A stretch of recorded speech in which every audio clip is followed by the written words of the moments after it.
할렐루야. 네, 반갑습니다. 오늘도 우리 하나님 정말 기뻐하시는 예배의 자리로 나오신 우리 사랑하는 성도님들 주님의 이름으로 환영하고 축복합니다. 오늘도 변함없이 하나님의 큰 은혜를 한 번도 빠짐없이 다 받아서 누릴 수 있고 그것을 또 받아 돌아가실 수 있는 우리 성도님들 되시기를 소원합니다. 베드로 전서의 말씀을 우리가 계속해서 말씀을 나누고 있죠. 오늘 베드로전서 4장 7절에서부터 11절까지의 말씀을 우리가 함께 보았는데요. 단순하게 삽시다 라고 하는 제목으로 지난주에 우리가 말씀을 나누었고요. 그리고 오늘은 이어서 말씀을 이제 나눕니다. 지난주에 나머지 부분 다음 주에 하겠다라고 했더니 되게 앞에 말씀보다는 그 말 한마디에 되게 은혜를 받으셨던 우리 성도님들의 표정을 제가 잊지 못하겠습니다.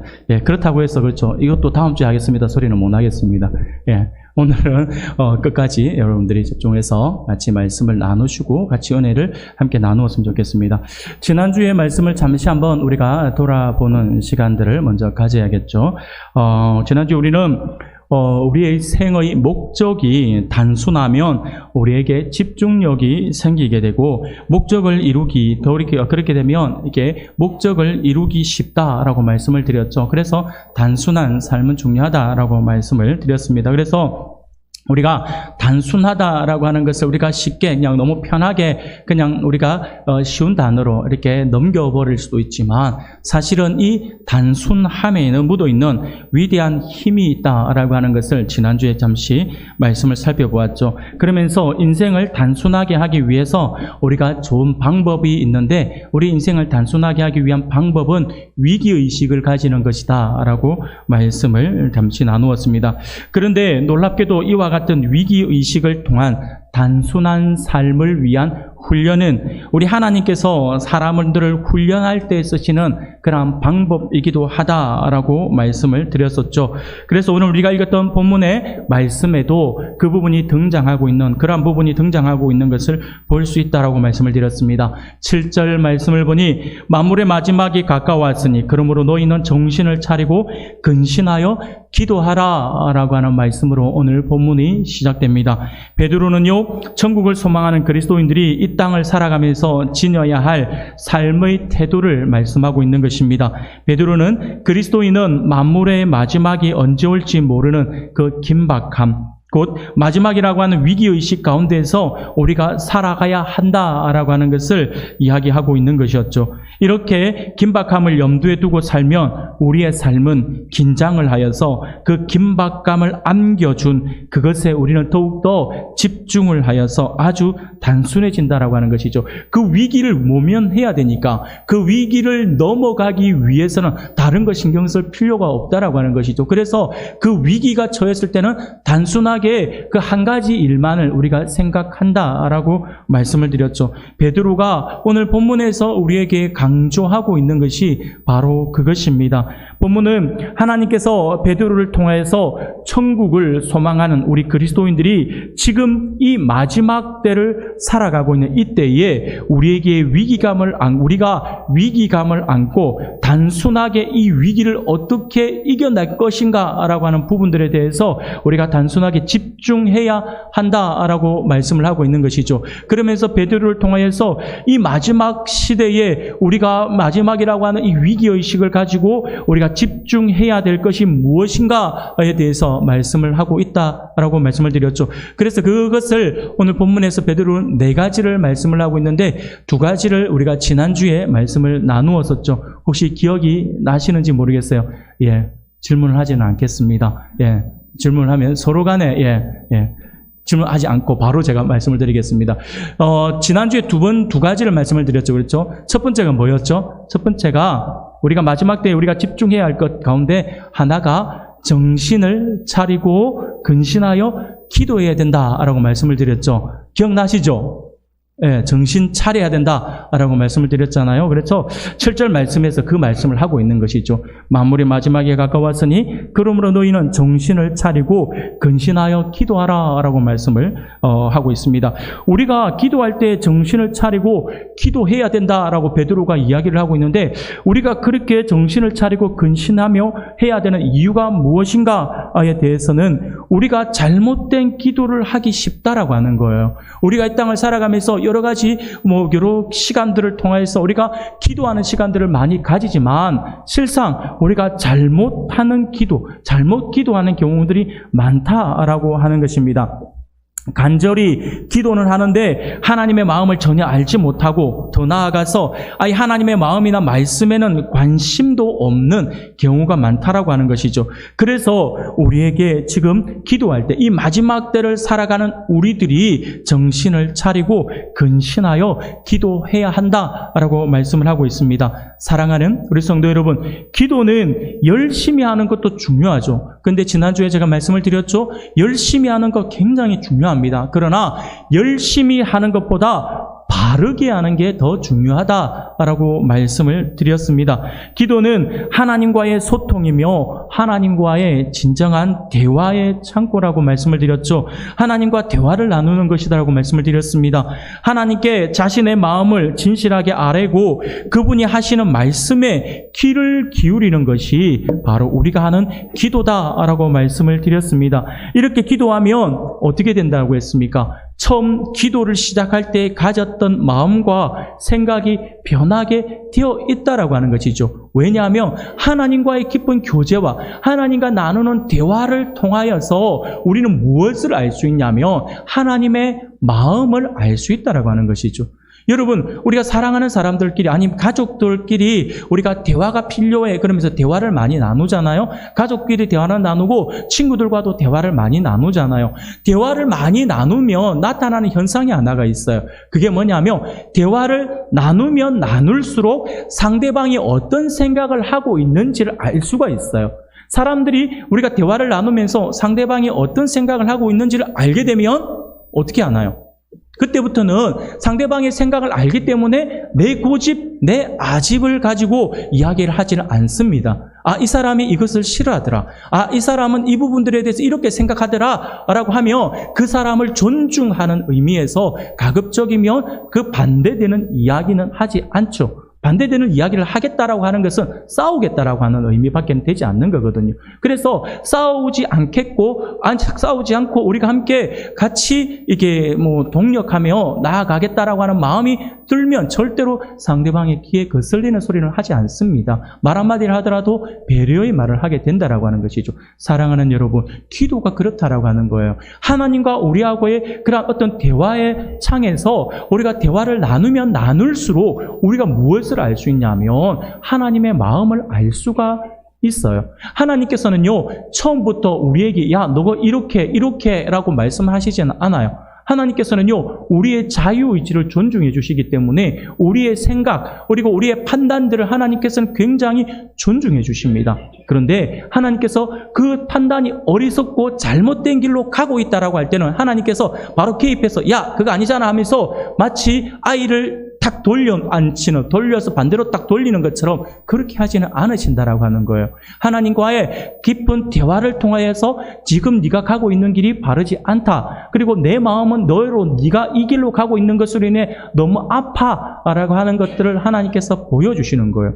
그 하나님의 마음을 알게 되면 어떻게 됩니까? 그래 되면요, 우리의 생각과 우리의 판단이 하나님께 맞춰지게 되어 있다라고 하는 것이죠. 그것이 우리가 진짜 바른 기도를 하면 할수록 우리는 처음 기도할 때의 마음이 나중에 기도할 때의 마음과 조금 달라져 있는 것을 보게 되는 거예요. 하나님의 마음을 알 수가 있으니까요. 처음 기도 시작할 때는 내 마음을 가지고 내가 기도를 했지만 하나님의 뜻이 어디에 있다라고 하는 것을 알게 되는 순간 우리의 기도는 방향이 바뀌어지게 되어 있어요. 하나님의 뜻에 맞춰지게 되어 있다라고 하는 것이죠. 그래서 기도를 우리가 바르게 하면 바르게 할수록 우리는 기도가 처음과 다르게 조금씩 변화되게 되어 있다라고 말씀을 드렸죠. 이것이 진짜 대화이거든요. 이것이 하나님과의 진짜 기도입니다. 사랑하는 여러분, 기도의 핵심은요, 경건한 생각이라고 말씀을 드렸죠. 하나님의 마음을 깊이 이해하고 하나님의 생각으로 우리의 마음을 가득 채우는 것, 그것이 성경에서 말씀하고 있는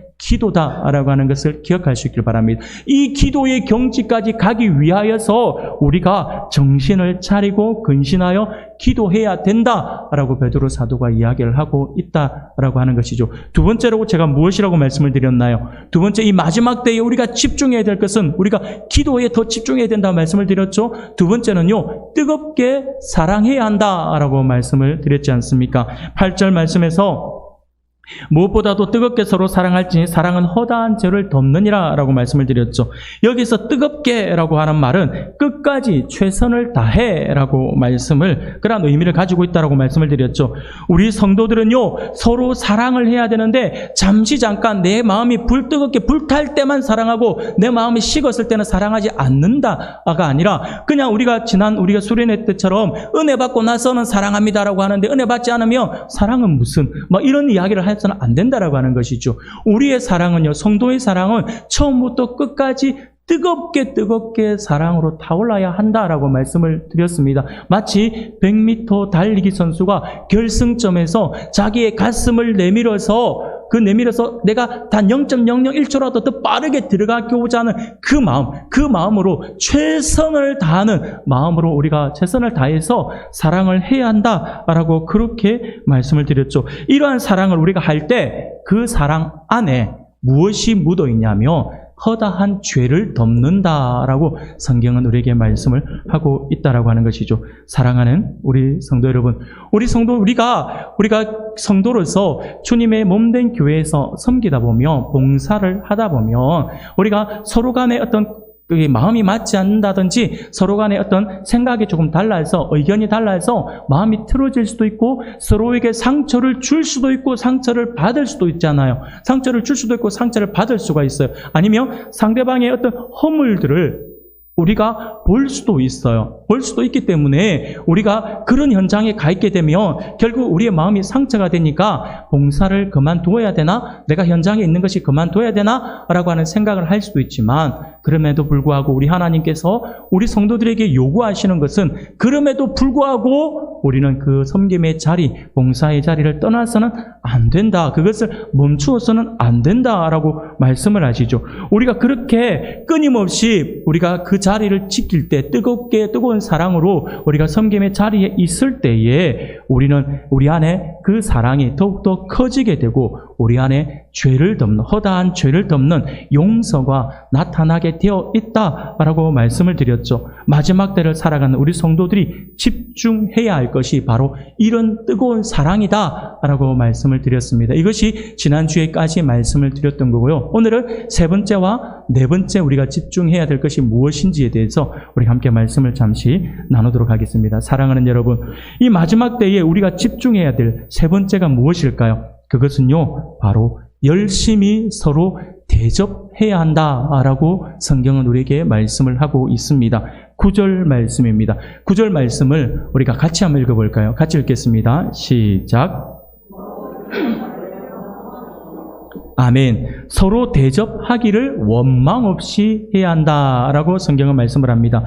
사랑하는 여러분, 우리가 이 부분에 대해서 조금 의아심을 가질 수가 있어요. 이게 뭐지? 라는 생각들을 할 수가 있어요. 솔직히 앞에 첫 번째 기도하라, 두 번째 뜨겁게 사랑하라 까지는 우리가 그래, 마지막 때를 살아가는 성도의 당연한 모습일 수도 있다라고 생각을 하기 때문에 우리가 기도하고 사랑하라 라고 하는 것은 그 자체가 우리에게 큰 계명으로 다가오기 때문에 이것을 우리가 존중하고 여기에 집중해야 한다라고 하는 부분들은 우리가 이해를 하기 쉬운데, 대접하는 것이 그만큼 중요하나라는 생각들을 할 수 있다라고 하는 것이죠.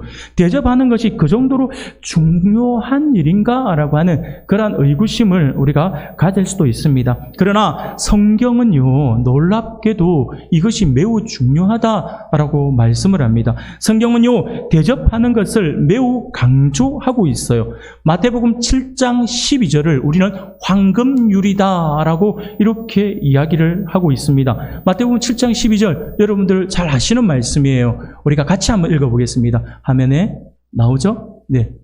띄워주세요. 없어요? 죄송합니다. 제가 이걸 안 드렸던가요? 하필이면 제가 잘 읽는 거 잘 안 하는데, 그렇죠? 제가 대부분 많이 읽는데 읽자고 했는데, 여러분들 잘 아시는 거예요. 여러분 잘 아시는 말씀이니까 여러분들이 한번 잘 들어보십시오. 마태복음 7장 12절이에요. 그러므로 무엇이든지 남에게 대접을 받고자 하는 대로 너희도 남을 대접하라. 이것이 율법이요 선지자니라 라고 말씀을 합니다. 사랑하는 여러분, 성경을 보면요, 우리의 성경을 보면 성경의 모든 교훈들이 참 많잖아요. 근데 그 교훈들을 우리가 가만히 우리가 생각하고 그 말씀들을 가만히 묵상하며 요약해서 딱 정리를 해보면 이거에 사랑하라 라고 하는 그 의미로 다가오지만 이것과 함께 그 내면에는 무엇이 있냐면 대접하라 라고 하는 거예요. 상대방을 배려하고 상대방을 대접해야 된다. 성경은 끊임없이 우리에게 가르치고 있는 그 마음이다라고 하는 것을 우리가 기억해야 합니다. 그러니 신학자들이 이 마태복음 7장 12절 말씀은 직접적으로 대접하라라고 하는 부분들이 언급하고 있기 때문에 이 마태복음 7장 12절 말씀을 황금률이다라고 이렇게 말씀을 하고 있다라고 하는 것이죠. 그만큼 우리가 지키고 우리가 이것을 정말 귀하게 여겨야 될 그런 말씀이다라고 하는 것입니다. 이것은요, 우리 예수님이 직접 말씀해 주신 것이지 않습니까? 사랑하는 여러분, 바울이 로마서에서 모든 구원의 교리를 1장부터 시작해서 11장까지 이 구원의 교리에 대해서 구구절절히 이야기를 하고 있어요. 그러면서 12장으로 딱 넘어가서 이제 그 교리의 말씀에 근거하여서 그러므로 너희는 이렇게 살아야 된다라고 하면서 12장이 시작이 되거든요. 그런데 이 12장에서 바울이 뭐라고 이야기하고 있냐면 구원받은 자가 마땅히 걸어가야 할 삶의 길이 어떤 길인가에 대해서 우리에게 말씀을 해주고 있는데 그것이 로마서 12장 13절에서 이렇게 말씀을 합니다.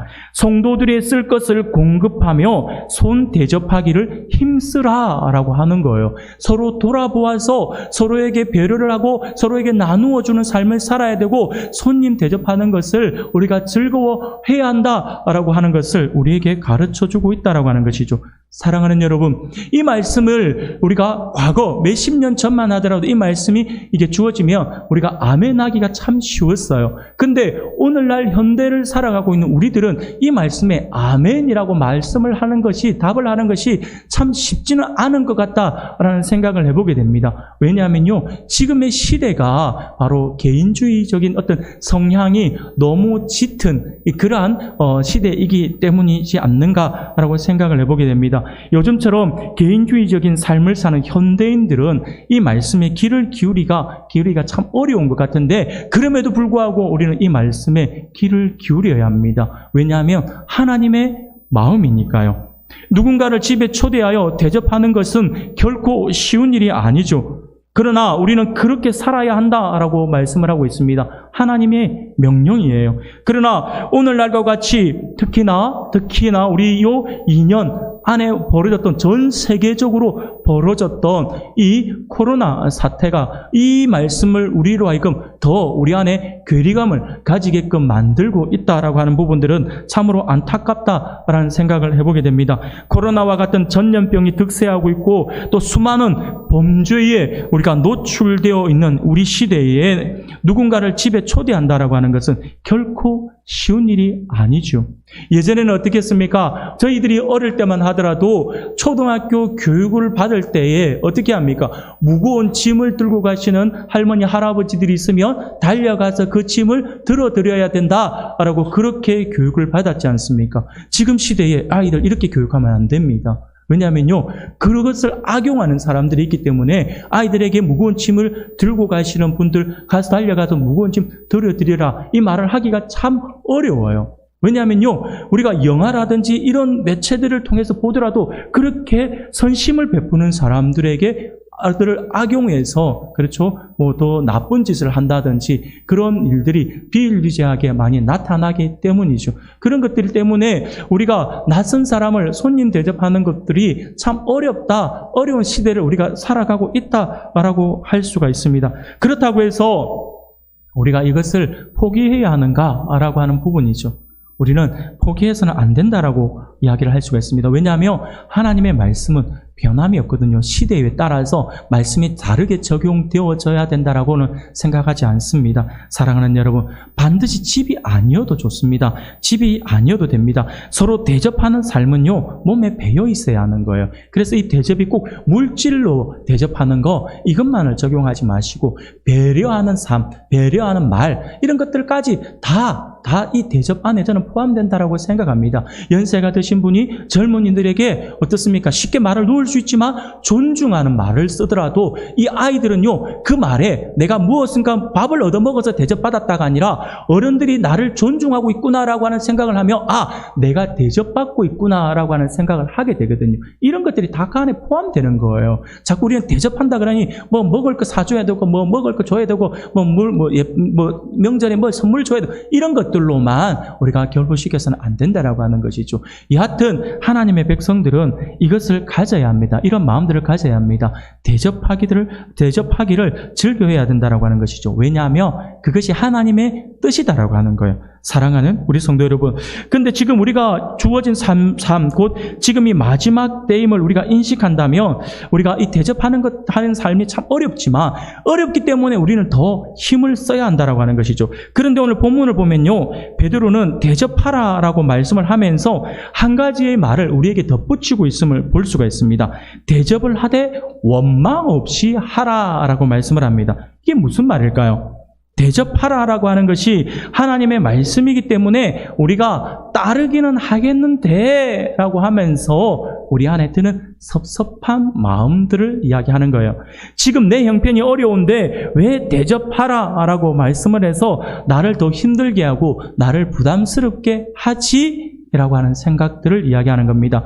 그렇게 하면서 원망하는 것을 이야기하는 것이죠. 나는 말씀에 따라 대접하는데 상대방은 전혀 거기에 대해서 고려하지 않는 것 같네? 라고 하면서 섭섭해하구나. 내가 준 것이 있으면 당연히 돌려받는 게 있어야 되는데 왜 이 사람들은 이게 없지? 막 이러면서 원망하는 마음들을 가지거나 섭섭한 마음들을 가지지 말라라고 하는 것이죠. 우리가 선물을 한다든지 대접을 한다든지 할 때 주면 준 것으로 끝내고 그것이 하나님께서 나에게 주신 마음이라고 한다면 드린 것으로 끝을 내야 되는데 자꾸 여기에 대해서 무언가를 돌려받겠다라고 하는 마음들을 가지면 어떻게 됩니까? 섭섭해진다라고 하는 것이죠. 그런 마음, 그 원망 없이 해야 된다라고 하는 것입니다. 사랑하는 여러분, 대접하지 않는 것도 문제이지만 대접하고 나서 섭섭한 마음을 품거나 원망의 마음을 품는 것은 오히려 더 큰 문제라고 할 수가 있습니다. 대접을 해야 할 위치라서 대접을 하기는 하지만 대접을 한 뒤에 거기에 따른 보답이 없어서 섭섭해하거나 원망의 마음을 가지면 헛수고다라고 하는 것이죠. 사랑하는 여러분, 또한 무슨 대가를 바라고 하는 대접 또한 마찬가지일 것입니다. 우리는 대접을 할 때 그 어떤 대가를 바라서는 안 될 것입니다.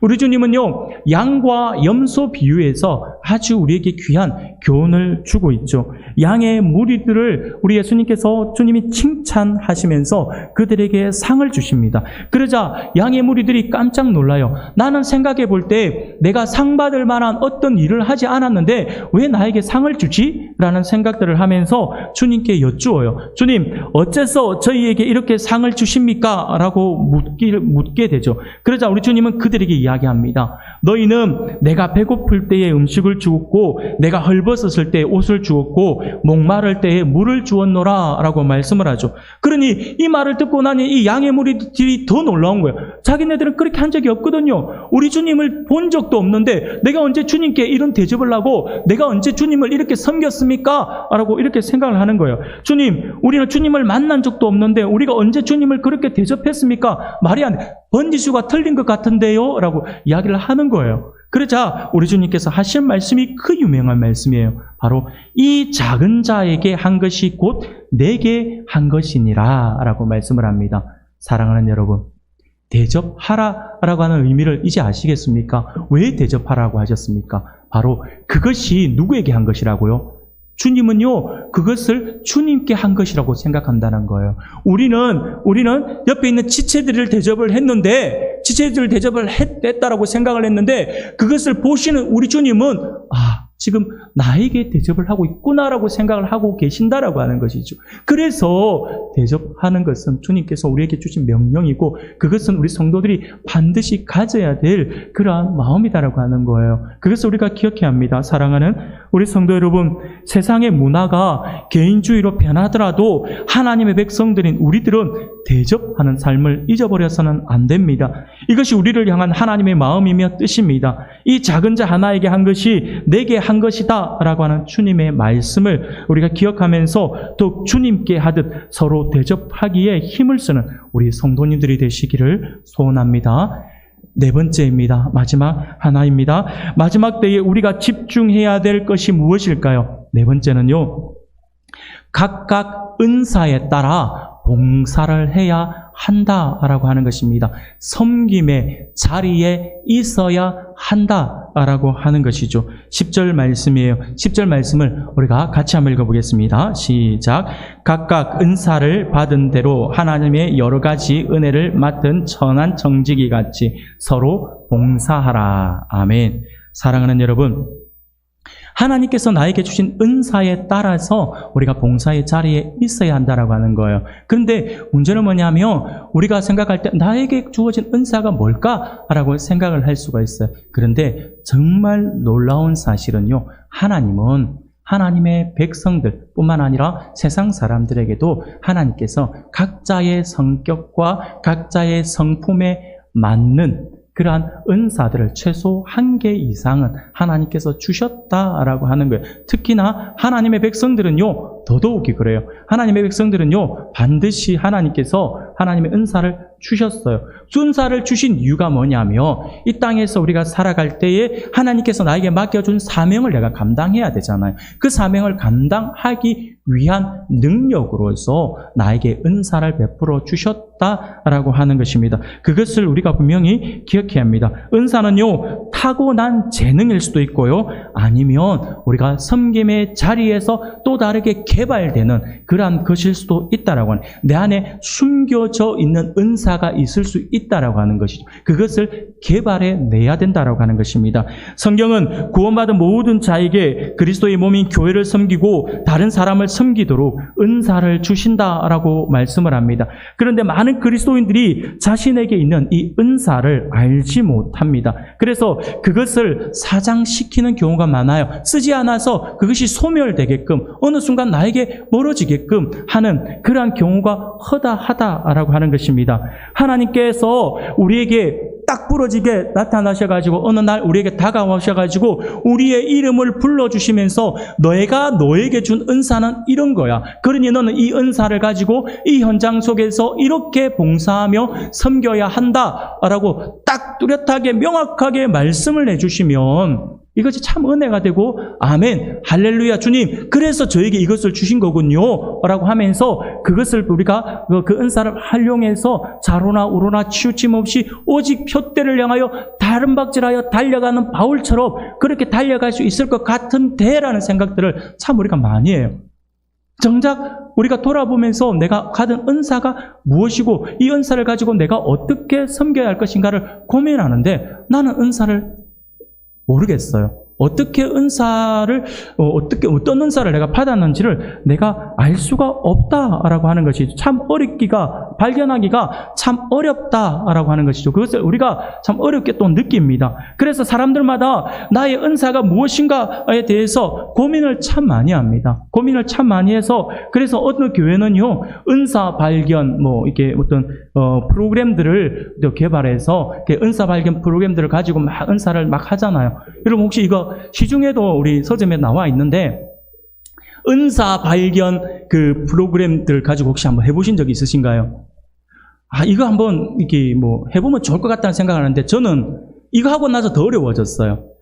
너무 어려웠어요. 왜냐하면 이걸 하니까 죄송합니다. 저는 참 사람이 참 묘해요. 묘해가지고 뭔가 하나가 딱 그게 은사 발견을 설문지를 가지고 막 문제를 풀어 나가는 거 마치 우리 지금 요즘 젊은이들이 많이 하는 MBTI 검사하듯이 아니면 옛날에 우리 어르신들도 많이 했던 저희 세대들이 또 하고 위에 세대들이 많이 했던 기질 테스트 이런 거 있잖아요. 그런 것들 많이 하면서 막 문제를 풀어가면서 막 이렇게 하면서 나의 기질이 어떻고 나의 성격이 어떻고 막 이런 것들을 분석하면 아 내가 이렇구나 라고 하는 것들을 알게 되는데 이 은사 발견도 또 그런 식이거든요. 근데 왜 제가 이것 때문에 더 어려워졌다라고 말씀을 하냐면요. 저도 이 청년 때에 이것을 가지고 나의 은사가 무엇인지를 한번 보았으면 좋겠다 싶어서 막 열심히 했어요. 열심히 했는데 참 묘한 게 이게 그러면 나의 은사가 한 부분에 탁 독특하게 한 뭐 90점 이상이 나온다든지 탁 나와가지고 이쪽에 집중하면 좋겠다 이런 게 나오면 되는데 모든 게 제 기억으로는 제가 그때 은사 얘기 보면 한 10가지인가에 이렇게 제목이 있는데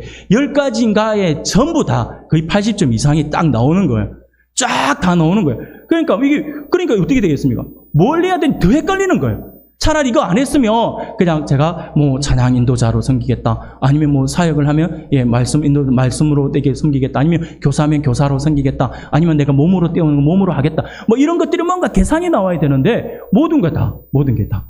희한하게 이게 참 제가 설문을 잘 못했던 것 같아요.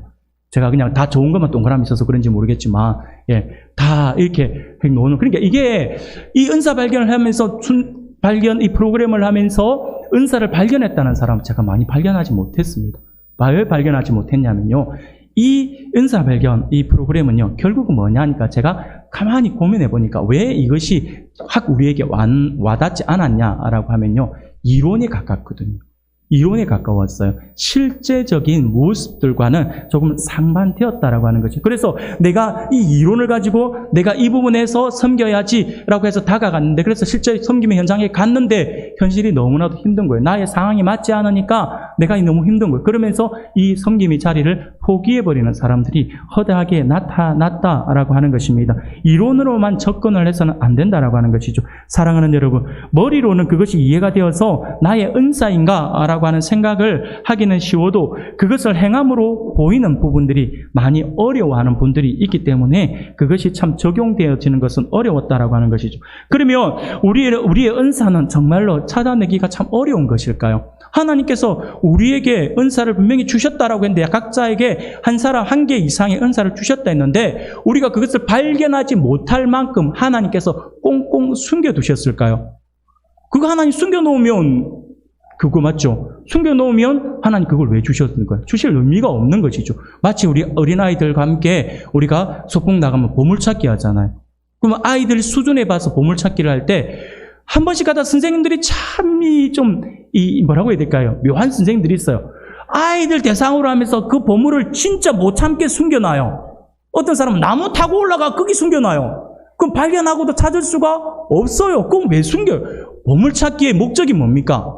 찾게끔 하게 하는 거예요. 찾게끔. 그래서 아이들로 하여금 찾아서 기쁨을 누리게끔 하는 게 보물찾기의 목적이잖아요. 여러분들 지금도 경주라든지 어디 우리가 소풍 많이 가는 장소 가보세요. 지금도 못 찾아가 숨겨있는 보물 많을 거예요. 막 각 교회들마다 다 숨겨놓은 것들이 참 많을 거예요. 보물찾기 하면 남의 보물찾기 들고 와갖고 갖고 와. 우리가 아니다. 이런 일들 많이 보잖아요. 사랑하는 여러분, 하나님께서 꽁꽁 숨겨놔서 나중에 천국 오면 내가 가르쳐 줄게 하면서 주신 거 아니에요. 우리가 발견하기 쉽게 하나님께서 우리에게 은사를 주셨어요. 그러면 우리가 그걸 어떻게 발견할 수 있는가라고, 왜 나는 그걸 모르는가라고 생각을 해봐야 되겠죠. 의외로 생각보다 쉽습니다. 쉬운 방법이 있는데 그게 뭐냐면 바로 여러분들이 가지고 있는 은사, 하나님께 받은 은사가 무엇인지를 발견하는 아주 좋은 방법은 바로 무엇이냐면요. 바로 여러분들이 각자 여러 가지 봉사의 자리에서 섬겨보는 거예요. 봉사의 현장에 가봐야 돼. 섬김의 자리에 가보면 이것이 나에게 맞고 이것이 나에게 맞지 않다라고 하는 것이 뚜렷하게 나타납니다. 그러면 내가 막연하게 교사를 해볼까? 라고 생각을 했다가 딱 갔는데 그 사람 희망사항인 거죠. 자기 머릿속에 아이들이 말 참 잘 들을 거야. 얘들아, 그럼 네 선생님 하면서 말 한마디 하면 착 집중. 여기 볼래? 그럼 눈 반짝반짝거리면서 막 볼 거라고 그렇게 착각을 하면서 애들아 갔는데 애들이 얘들아 그럼 봅니까? 안 봐요. 가끔 가다가 한 번씩 쳐다보면 선생님 뭐 줄라나 싶어 쳐다보지 안 봅니다. 안 봐요. 그러면 어떻게 됩니까? 이 안에 속에 막 분이 올라오잖아요. 이것들이 하면서 어떤 때는요 그런 선생님이 있더라고요. 아니 선생인데 초등학교 1, 2학년 애들한테 무시당했다고 걔 불러가 혼을 내더라니까요. 그 어떻게 무시하던가요? 물어보니 내가 말을 안 해. 집중을 안 해요. 이건 나 무시하는 거 아닌가요? 제가 그 선생님한테 그랬어요. 제가 그때 교육전사 때 선생님 그렇게 말씀을 하시면 선생님도 저를 무시하는 거네요. 내가 아이들을 그렇게 혼내지 말라 했죠? 라고 왜 내 말 안 들어요? 라고 했더니 아무 말 안 하더라고요. 아이들이잖아요. 근데 여러분 현장에 가보면 이분들은 방금 조금 전에 말씀드린 그분은 교사하면 안 되는 거예요. 그 자기 교사 은사가 아니에요. 여러분 이것을 우리가 봉사의 자리에 가보면 내가 나에게 하나님께 주신 은사가 어떤 은사인지를 우리가 쉽게 알 수가 있다라고 하는 것이죠. 이 은사에 대해서 잘 표현하고 있는 것이 하나 있어서 제가 소개해 드릴게요. 요즘 하고 있는 TV 드라마예요. TV 드라마 내용인데 제가 말씀을 나누면서 자꾸 TV 드라마 이야기하고 영화 이야기하고 막 이런 이야기 하다 보니까 문득 말씀을 준비하면서 고민이 되더라고요. 우리 성도님들이 우리 목사님은 기도도 안 하고 말씀 준비도 안 하고 TV만 주구장창 붙들고 TV만 보고 계신가? 뭐 그렇게 혹시 오해를 하실까봐 그렇게 오해하실 분 한 분도 없는데 제가 뜨끔해가지고 그래서 이야기를 안 하는 것보다 그래도 하는 게 낫겠죠. 연결이 되어서 요즘 드라마 가운데 하고 있는 주말 드라마 혹시 보시는 분이 계신지 모르겠어요. K본부에서 하고 있는 또 토요일 주일 저녁에 하는 8시에 하는 드라마예요. 땡땡은 아름다워. 네네네네. 그 드라마 이야기를 하는데 중간 드라마에서 나오는 전화벨 소리인 줄 알고 순간 제가 틀어놨나 싶어 깜짝 놀랐습니다. 네네. 현재라고 하죠. 뭐 드라마 이야기 한다고 했으면 현재는 아름다워라고 하는 드라마가 있죠. 이 드라마가 참 재미있게 진행이 되더라고요. 이 드라마 내용을 제가 잠깐 소개해 드릴게요.